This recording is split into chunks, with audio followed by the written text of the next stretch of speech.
Our next topic is tenses, starting from the simple present tense. Now let us understand what actually does the verb act here like.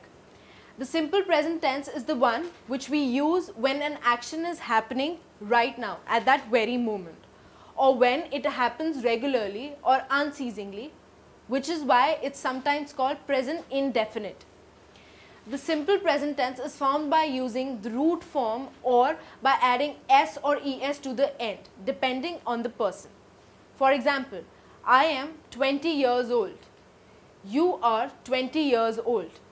Third form, he is 20 years old again. Now let's make it more simpler. The rule for simple present is base form of the verb with s or es. For example,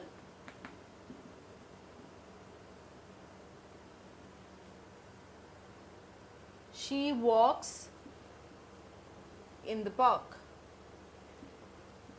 Walk is the base form of the verb and we add s to it to follow the rule.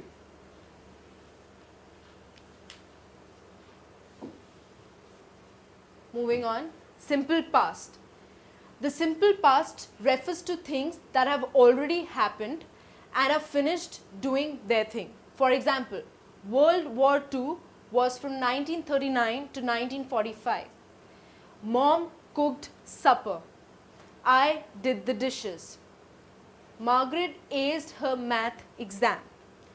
Regular verbs are changed to the simple past by adding ed to the end of the root form. If the verb already ends in e, we just add d.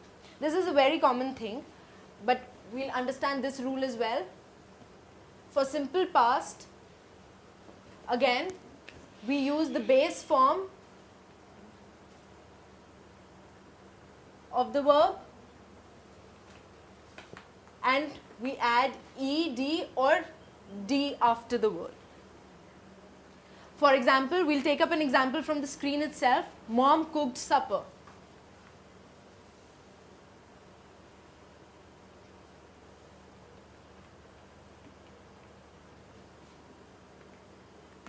Now cook is the base form and we add ed, implying it to be a simple past tense. Now we have simple future. The simple future is a tense we use when something will begin and end later. It's created by putting will in front of the root word. For example, I will learn a new language. Annie will make a cake. The cat will sleep all day. And will you come to the beach with us? So this can also be explained again with the rule.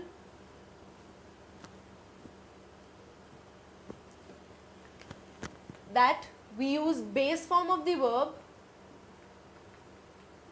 in simple future as well, and we just add the word will. So we'll take up an example from the board itself that says, I will learn a new language. Now learn is the base form of the verb and we've just added will before it. So this implies it to be a simple future tense. Now in all the simple tenses, we've learned that we generally use base form of the verb, either add es or s in the simple present tense, or we add d or ed in simple past tense. And in simple future, we just add the word will to the base form of the verb.